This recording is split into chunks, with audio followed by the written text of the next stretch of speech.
I'm willing to bet that if you're watching this video, you like food and then you like whiskey or wine, so this video is definitely for you. Stick around.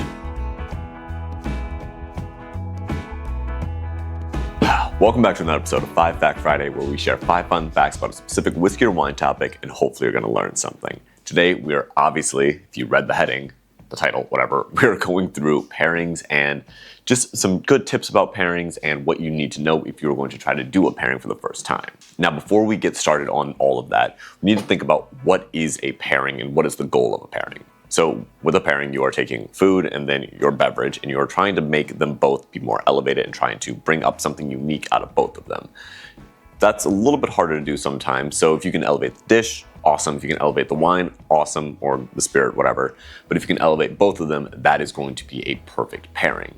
One of the tips that you want to think about with this is you want to find something that is both in this spirit and this beverage as well as in your food. Now, if I just say this wine or this whiskey, whatever, I'm talking about both, but just for time's sake, I'm probably only going to say one of those words. All right, so let's just dive right into this. There are going to be 6 main different categories of flavors that you're going to find in a whiskey or wine and your food. So those categories are going to be basically what's considered savory or fatty, and then you're going to have sweet, you're going to have salty, you're going to have acidic, you're going to have bitter, and you're also going to have spicy or something with a lot of heat to it. When I say spicy, yes, we're talking about the actual spice level of that dish, but we're also going to be talking about the alcohol content in whatever you're drinking. Now, with all of these, you can really pair them to anything. The only 3 that should not be paired together are going to be spicy, acidic, and bitter. When these 3 get paired together, it does not go very well. So they just do not play nicely with each other. This little triangle of no, don't do this. Everything else can pair very nicely together and is going to elevate something different in whatever you're drinking.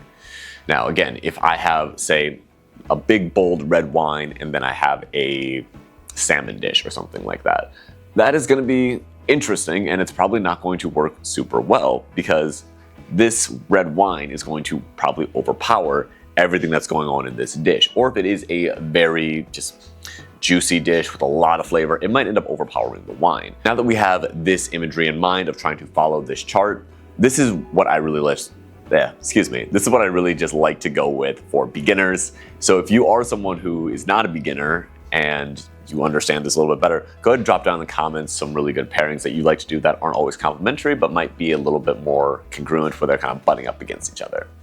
But for everyone else, we're going to keep on going. I also do apologize if you guys can hear all the construction going on outside. I thought they were done with that. I was wrong. Jumping over to number 2, we are going to talk about one of the most classic styles of pairing. Tannins love fat. So first off, what is a tannin? Where do you find tannins? Tannins are going to usually come from either the skins of the grape, but also barrel aging. So what are we looking at when it comes to that? Tannins love fat. So tannins are going to be in these things. These are going to be either older age dated whiskeys, or it's going to be a wine that is getting the tannins from the skin of the grape and then also from some barrel aging if it ended up having that barrel aging. But what type of fats should you be looking for? So you can look for things like super fatty cheeses or just really rich, creamy, buttery dishes, but also just something that has fat in it. So like a steak or something with duck, that's just really nice, fatty, creamy duck. Any of those things are going to absolutely love being paired with something with more tannin to it. Now, the older age-dated whiskeys are going to have more tannin to it because it's spent more time in a barrel, so it's able to extract some of those tannins and kind of give it a little bit more of that bitter and drying effect that you get once something's been in a barrel for however long. So for this, we're looking at something that is 11 years old, 15 years, but also if you're looking at something that's outside the US, so like a Scotch, you probably want to look at something closer to that 25, 30 year range, just because of how the temperatures work and how extraction is going to work, all that fun stuff. But not going to get into that right now. For wines, you want to look for something, again, that has those high tannins, so you're looking at your big full body reds, or you're looking at something that, again, has seen some barrel aging on it. With a lot of these, you can look for things like Cabernet Sauvignons, you can look for Syrah or Shiraz if you're looking at the Australian version. Petit Syrah is even a really good one. Anything that just has a little bit more of that body to it, but is also going to have that drying effect when you sip it. Those are going to be fantastic wines to pair, fantastic foods to pair with these wines or with these whiskeys. All right, Let's move on to number three. Number three, we're talking about whiskey or port wines, dessert wines, paired with chocolate or other desserts. Now, this is going to be a very common one. If you look at doing whiskey tours, specifically bourbon tours, you're going to find a lot of these whiskeys that they're going to pair with chocolates. Chocolate is a very easy thing to pair with whiskey. And the reason is you get a lot of these very same notes as something gets a little older or as it gets maybe double oaked. As different things like this happen, you're going to get very similar flavors. So you're going to get this richness from the whiskey, and it's also going to complement that richness that's going to be going on in whatever chocolate that you have. But this is also going to do the same thing with a lot of dessert wines. And yes, some people are like, oh, port and sherry and Madeira, those aren't dessert wines, those aren't sweet. Okay, yes, they might not be necessarily sweet wines, or it might not come off sweet to you is what I should say. Those are still considered a dessert style wine. It's going to be a fortified wine. It's going to have a lot of these very deep, dark flavors. So you're getting like these nutty flavors, maybe some spice flavors. So when you get all of those flavors, they're going to complement something like chocolate very, very well. But also when you get to something a little bit, again, bigger, bolder, that might overpower your food, that's when you can get a very just rich, decadent food and allow the wine or the whiskey to kind of cut through that a little bit more. When you're looking at this, some of the things that you want to try to keep in mind are going to be those subtle flavors that are going to be coming from whatever dessert you have. So right here, I have some pumpkin spice fudge. I know, it's weird, but people do this. So this pumpkin spice fudge has a lot of these baking spice notes in it. What would go really well with a lot of baking spice? What has similar characteristics to that? Rye whiskey. Especially this double oaked. You have a double oaked rye or just a good rye whiskey, you pair it with this and it is going to elevate both of those baking spice notes that are in both of these things. Same goes for some of your wines. You have a wine that might have some of those nutmeg, or it might have a clove, it might have some of those just spices that are going on, and it is going to pair very well with this. Now, when it comes to just in general what beverages you should be looking for, I usually recommend going with a high rye bourbon or a rye whiskey, and usually not a rye whiskey that has too much sweetness on it, or go with an older age stated scotch or something that even is light but has a good amount of spice at the same time.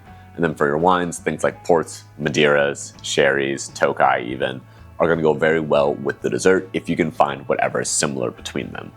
I try not to do the sweet on sweet pairing because that's just a little bit much for me. It's a little bit rich, but you can definitely do that. So if you have a very decadent like spirit or wine and you have a very decadent dessert, yes, you can pair those two together. Just realize you might have a little bit of sweetness overload going on there. Next up, we're talking about one of my favorite pairings that is a little weird to some people. We're going to be talking about sparkling wine with something that has a lot of oil going on and why this works. And I know some people are going to be like, oh, that's not right. You shouldn't do that. That's just weird. I have the backing of the good old Samantha Sommelier on this. It's one of her favorite things to do, so you can just fight me on this.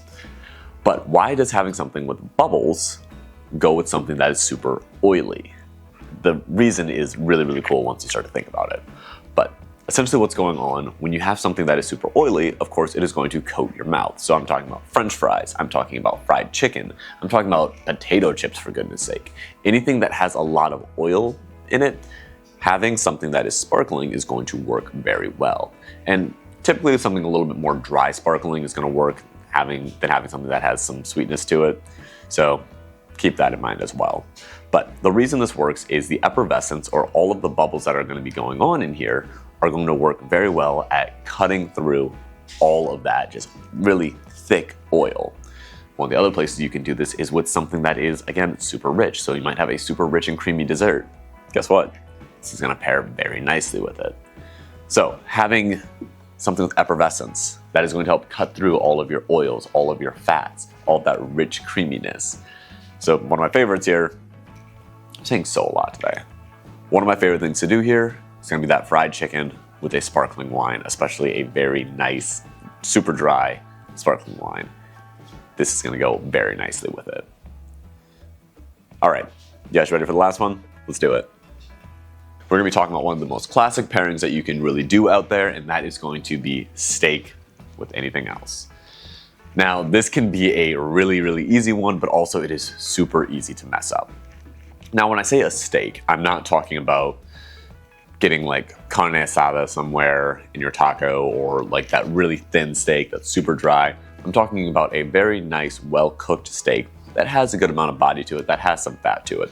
So we're talking about something like a ribeye or a T-bone, something that's got some substance to it. These are going to pair very well with a lot of different things. But if you want to make it work, you want to make sure that you remember this is a fatty thing, but also it's going to have a lot of these big, bold flavors in it. So you want to make sure you have a wine or whiskey that is going to be able to hit that big, bold flavor, but also be able to cut through all of that fat. Some of the most classic pairings here are going to be your big, bold red. So if you can find a full-bodied red wine, something like a Cabernet Sauvignon again, or a Syrah, Shiraz, anything like that is going to work very, very well. And again, for your whiskeys, you pair this with an older age-stated whiskey that has a little bit more of that body, has that tannin to it, it is going to pair very, very well. And if you want to elevate even more, again, what you want to look for is what are the small little minute flavors that are going on in my spirit? What are the small minute flavors that are going on in my steak dish? So again, if you have something that might have a berry flavor going on, or a cherry flavor, or something else like that, you want to try to find that flavor within whatever drink that you're pairing with it. That is going to help elevate both of those and really complement that flavor and bring it out even more. Make sure it's a flavor that you want to bring out and not something that could be a little off-putting to some people. Pairing can be super fun. There's so many different things you can do with it. You can really elevate different flavors and highlight different flavors that are in your wine, in your whiskey, or in the dish. So play with it, have some fun with it, and let me know down in the comments either some pairings that you're curious about that you'd like to see us do, or even some pairings that you're planning to do yourself. Till next time though, you guys made it to Friday, and I will see you on Monday. Cheers.